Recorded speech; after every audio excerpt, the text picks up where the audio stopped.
मालिक की प्यारी सात संगत जी, राधा स्वामी। मालिक के प्यारो, आज विषय कुछ अलग है। अब तक जो भी मालिक की मौज हुई वही मैंने आपके सामने रखा। आज मालिक की मौज कुछ और ही है। स्वामी जी महाराज एक जगह कहते हैं, मन रे क्यों गुमान अब करना, तन तो तेरा खाक मिलेगा 84 जात पर। यह स्वामी जी महाराज अपनी वाणी में समझा रहे हैं कि है मन तो किस अहंकार को लेकर बैठा है, क्या सोच कर बैठा है कि तू यहाँ सदा सदा के लिए बैठा है, यहाँ से कभी जाना नहीं होगा। यह शरीर तो तुझे मिला है मनुष्य, ये तेरा एक दिन नाश हो जाएगा।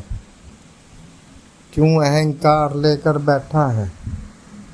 याद कर, जिस दिन जन्म हुआ था उसी दिन तेरी मृत्यु भी निश्चित कर दी गई थी। सारी उम्र अहंकार में रहता है, सारी उम्र ये सोचता है कि मैं। कभी तेरे मन में ये ख्याल क्यों नहीं आता कि एक दिन जाना पड़ेगा, एक दिन इस देही का नाश हो जाएगा, मृत्यु की शैया पे सो जाएगा। तब आगे तेरा क्या होगा, यह विचार तू क्यों नहीं करता? हर वक्त मेरा कुल, मेरा परिवार, मेरा ये, मेरा धन, मेरा मेरा मेरा करते हुए जीवन में इतने कर्म कमा लेता है कि अंत वेले में जाकर फिर दोबारा 84 के चक्कर लगाने पड़ेंगे।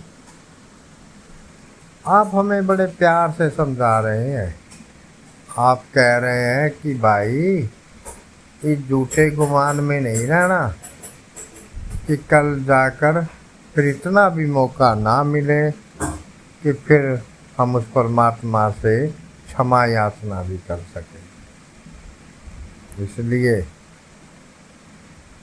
हमें ये विचार करना है कि क्या हम यहाँ अहंकार इकट्ठा करने आए हैं, क्या हम यहाँ धन दौलत बाल बच्चे कुल परिवार बनाने आए हैं।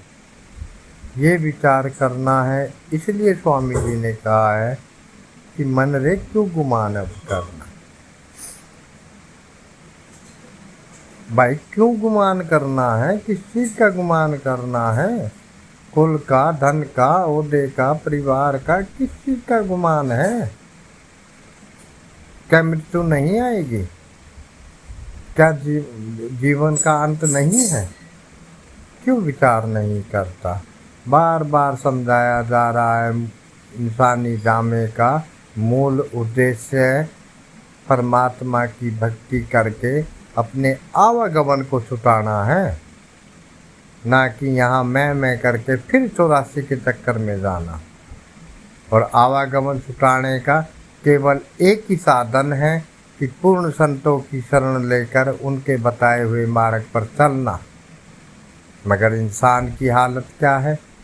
वो हर वक्त अपनी अकल लगाता है, अपनी बुद्धि लगाता है, अपने किए हुए तरीकों से परमात्मा को भी प्राप्त करना चाहता है। वो तो बार बार ये कह रहा है कर लेंगे, हो जाएगा। जो संत मत से जुड़े हैं वो हो जाएगा कि इंतज़ार में बैठे हैं, कर लेंगे के इंतज़ार में बैठे हैं। और जिन्होंने आज तक संत मत की ओर देखा ही नहीं, वो तो कहते हैं, एह जग मीठा अगला किन डिठा। कि आगे कुछ है कि नहीं है। आज जो ऐशो इशरत करनी है कर लो, पता नहीं। और भाई कहने के लिए ज़रूर कह देते हैं, मगर कोई नहीं मानता कि मुझे मरना है। किसी को भरोसा नहीं आ रहा कि मेरी भी मृत्यु निश्चित है। सब अंदर मन में ये सोचते बैठे हैं कि भाई कल के लिए इतना करना है, बच्चों के लिए। अरे भाई कौन से बच्चे, कौन सा कल? अगला कदम नहीं रखा जाए, अगली श्वास ना आए, मुंह का टुकड़ा मुंह में रह जाएगा, प्राण निकल जाएंगे, फिर क्या मौका मिलेगा? आज मौका मिला है, आज ही करना है। एक जगह कबीर साहब कह रहे हैं, आज करे तो कर ले भाई, आवे अंत ना करियो जाई। मगर आज तो हम इस भाव को लेके बैठे हैं कि परिवार के लिए करना है, मेरे बच्चों के लिए करना है। वो भाई बच्चों के लिए, परिवार के लिए करोगे कि नहीं करोगे, लेकिन अपने लिए तो करो। जब तू अपने लिए कुछ नहीं कर सकता तो परिवार के लिए क्या कर सकता है? ये दुनिया का सबसे ऊंचा धर्म नाम की कमाई, उस परमात्मा की सच्ची भक्ति है। उस शब्द धुन के साथ अपने आप को जोड़ना है। ये क्यों नहीं ख्याल आता हम लोग को? हम सदा इस भाव में रहते हैं कि नहीं कल कर लेंगे, फिर कर लेंगे। ओ भाई कल मौका नहीं मिलेगा। आज परमात्मा ने जिस भी परिस्थिति में हमें रखा है, शरीर जैसा भी हमें शरीर दिया है, उसी का शुक्र करके परमात्मा की भजन बंदगी में आज से ही लगना है। मगर हमारी हालत तो ऐसी है, हम हर चीज़ को कल पर छोड़ के चले जाते हैं।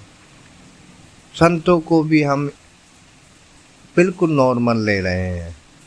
हमें इस बात का बिल्कुल भी ख्याल नहीं है कि बहुत ऊंचे भाग हैं जो हमें संत सतगुरु मिले हैं, लेकिन मन की आदतों के साथ लगे हुए हैं, मन की बात मानते हैं, जो मन कहता है वो करते हैं, जो मन खाने को मांगता है वो खिलाते हैं, जो पीने को मांगता है पिलाते हैं, जो भोग मांगता है वो भोग देते हैं।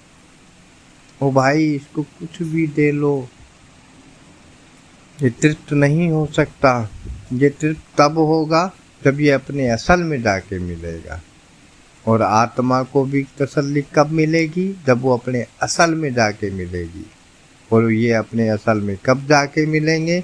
जब हम संतों के बताए मार्ग पर सच्ची श्रद्धा और सच्ची ईमानदारी के साथ भजन बंदगी करेंगे। अब हमारे मन में भाव आता है कि अगर हम भजन बंदगी करते हैं तो हमारा तो कुछ बनता नहीं, कुछ दिखता नहीं, कुछ होता नहीं। ओ भाई हमने हुक्म मानना है, कुछ बनाना या कुछ देखना नहीं होता। वो बनने के लायक, देखने के लायक जब हमारा बर्तन होगा तो वो दिखेगा भी, बनेगा भी। मगर हुक्म तो मानना है। माँ बाप हमारे सामने होते हैं, हम उनका कहाँ मानते हैं। उनके कहे अनुसार पढ़ाई करते हैं, उनके कहे अनुसार अपने जीवन को ढालने की कोशिश करते हैं, तो माँ बाप धीरे धीरे अपनी जिम्मेदारियाँ हमें देना शुरू कर देते हैं। लेकिन हम निकम्मेपन पे रहते हैं तो माँ बाप भी यही सोचते रहते हैं क्या होगा इसका आगे। उन्हें भी डर लगा रहता है कि हमारे जाने के बाद ये कैसे कर पाएगा। ऐसे ही संत सतगुरु का है कि जब हम ईमानदारी से निभाते हैं, ईमानदारी से करते हैं, तो धीरे धीरे वो भी अपनी जिम्मेदारी हमें देना शुरू कर देते हैं। लेकिन नहीं करते तो उनको भी ये भाव होता है कि ये नहीं मानेगा तो छूट जाएगा, फिर तो रास्ते में जाना पड़ेगा, फिर नरकों के भोग भोगने पड़ेंगे। हम प्रैक्टिकली नहीं हैं, हम सुनी सुनाई बातों पर ज़्यादा ध्यान देते हैं। जब हम प्रैक्टिकली आएंगे तो हमें पता लगेगा कि अगर ऐसा ही होता कि उन्होंने बस नाम दे दिया और फिर हमारी मुक्ति हो जाएगी, तो फिर उन्हें नाम देकर ये कह देना था कि भाई अब तुम्हारा कार्य पूर्ण हुआ, आज के बाद मेरी जिम्मेदारी है, आप दुनिया के भोगों को भोगो, ऐसो इज्जत करो, अहंकार दिखाओ, तो फिर मैं अंत वेले तुम्हें ले जाऊंगा। ऐसा नहीं है भाई, करना तो पड़ेगा, नहीं करेंगे तो 84 में जाना पड़ेगा, भुगतान देने पड़ेंगे, पता नहीं फिर कब मौका मिले मिले ना मिले ना मिले। आप कहते हैं ना, लख 84 जोड़ सवाई, मानस को प्रभु जी बड़ियाई, इस पौड़ी ते जो नर चुक्या, सो आए जाए दुख पाएगा। तो संतों को क्यों कहना पड़ा? आज के संत क्या, जो पहले संत महात्मा आए, ये गुरु घर की वाणी में आप कह रहे हैं, जो इस पौड़ी से जो नर चुक्या, सो आए जाए दुख पाएगा। ये जो मौका मिला है, इस मौके का अगर सही से फायदा नहीं उठाया, भजन बंदगी नहीं की, उनके हुक्म में रह के अपने जीवन को नहीं ढाला, तो फिर क्या होगा? फिर 84 तैयार है, फिर 84 में जाएंगे। जो कर्म करेंगे उनका भुगतान देना पड़ेगा। स्वामी जी कह रहे हैं ना, कर्म जो जो करेगा तू वही फिर भोगना भरना। आपको क्यों कहना पड़ा, इस पे तो विचार करना पड़ेगा ना भाई। आप कह सकते थे कि जो संतों की शरण में आएगा नाम पाते ही तर जाएगा, नहीं कहा ना। आपने कहा कि भाई कर्म जो जो करेगा। तो आपका कहने का भाव उनके लिए नहीं था जो उनकी शरण में नहीं है, दूर कहीं बैठे हैं, उनको भोगना पड़ेगा और आपको नहीं भोगना पड़ेगा। ऐसा नहीं है भाई। और संत सतगुरु जब हमें बख्शीश करते हैं तब भी हमें कहते हैं कि एक अज्ञानी को तो अज्ञानता का सहारा मिल भी जाएगा, हमें तो वो भी नहीं मिलेगा। हमें तो अब सब कुछ समझा दिया गया है, सब कुछ बता दिया गया, फिर भी हमारी हालत ऐसी है। हम सत्संग सुनते हैं, हम दर्शन करते हैं, हम सेवा करते हैं, और फिर हम ये सोच रहे हैं कि हम तर जाएंगे। अरे भाई, दर्शन, सत्संग, सेवा, ये तो स्कूल का एक सिलेबस है। होमवर्क तो घर बैठ के करना है ना भाई। मगर हम घर बैठकर क्या करते हैं? जो वादा करके आए हैं वही हमारे लिए तो औखा हो गया। उन्होंने कहा था शुरुआत 2.5 घंटे करनी है, हमारा तो आज तक 2.5 घंटा पूरा होना भारी हो रहा है, क्योंकि प्रेम नहीं है। प्रेम दुनिया के जीवों से है, प्रेम दुनिया के रिश्तों से है, दुनिया के भोगों से है, दुनिया की दौलत से है। उनके लिए देखो, एक किसी की चाकरी करनी हो तो 8 घंटे नौकरी और 4 घंटे का ओवर टाइम, 12-12 घंटे कर सकते हैं। औलाद के लिए अगर कोई हारी हो जाए, बीमारी हो जाए, किसी की शादी हो, ब्याह हो, तो 3-3 दिन, 3-3 रातें जग सकते हैं। लेकिन अपने सतगुरु के लिए, अपने खुद के अमल के लिए, अपने खुद के उद्धार के लिए 2.5 घंटे हमारे लिए मौत के समान हो गए हैं। कभी अपने आप पर लानत नहीं आती? कभी ये महसूस नहीं होता कि हमारा कैसा प्यार है जब हम अपने गुरु को वचन भर के आए हैं, फिर हम उलाम्बा अपने सतगुरु को देंगे? नहीं जी, आप तो ले ही जाएंगे, आपकी जिम्मेदारी है। भाई, क्यों है उनकी जिम्मेदारी? आपकी जिम्मेदारी कुछ नहीं है। आप तो हक मांग रहे हैं, वो भी जबरदस्ती का। तो भाई, अपनी जिम्मेदारी पूरी करनी पड़ेगी, तभी तो हम उस परमात्मा के सामने विनती कर सकते हैं, तभी तो नजरें मिलाकर बात कर सकते हैं। नहीं तो उसने पूछना है ऐसा क्यों किया। उसने ये नहीं पूछना उसने किया था तो तूने क्यों किया। उसने एक बात पूछनी है, तूने ऐसा तो ऐसा क्यों किया, क्यों नहीं किया भजन बंदगी। और भाई, जितना मेरी छोटी मति है उसके अनुसार बता देता हूँ, सब गुनाह माफ हैं, लेकिन सतगुरु से किया हुआ वादा ना निभाना, ये तो बहुत बड़ा गुनाह है। इस गुनाह की कोई माफ़ी नहीं। आपने कितना भरोसा दिखाया कि हम खाना बदोश जीवों को अपने रंग में रंगने के लिए अपने असल रूप का जरिया दे दिया, मगर हम उससे मोहब्बत कम, दुनिया के भोगों से मोहब्बत ज़्यादा करते हैं।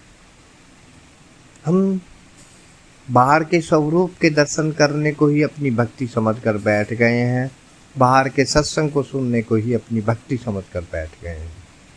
जब तक हम करनी में नहीं आएंगे, तब तक हम उन जिम्मेदारी को पूरी नहीं करेंगे, उनकी खुशी हासिल भी नहीं कर सकते। तो स्वामी जी ने शुरुआत यहीं से करी है, मन रे क्यों गुमान करना। भाई इस गुमान को छोड़ो और सच्ची भक्ति की तरफ चलने की कोशिश करो, तभी परमात्मा हम पर कृपा करेगा, तभी सतगुरु हम पर राजी होंगे। जिन पर गुरु राजी है ना, गुरु राजी सारो जग रूठे, वाको एक रोम नहीं टूटे। स्वामी जी ने हमें ये भी समझाया, अरे राजी करो भाई। और क्यों नहीं राजी होगा, पिछली भी मैसेजों में मैंने डाला, राजी क्यों नहीं होगा। अरे भाई राजी तो हो चुका है, हमें तो इतना राजी कर देना है कि उसकी नज़र हम पर पड़ जाए, वो दया और मेहर की वो नज़र हम पर मार दे कि हमें फिर आवागमन का डर ही ना रहे। फिर हम मीरा की तरह कह सकें, भव सागर सब सूख गयो है, अब ना फिकर मोहे तरनन की, मोहे लागी लटक गुर्जर। ऐसी लटक, ऐसा प्रेम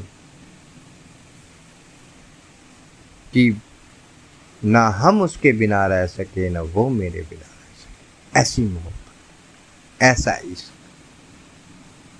और वो इश्क कब जागृत होगा, बार बार विनती करी जा रही है, अपनी जिम्मेदारी को निभाएं, जो वतन भर के आए हैं कम से कम तो उतना तो करें, आगे वो अपने आप बढ़े।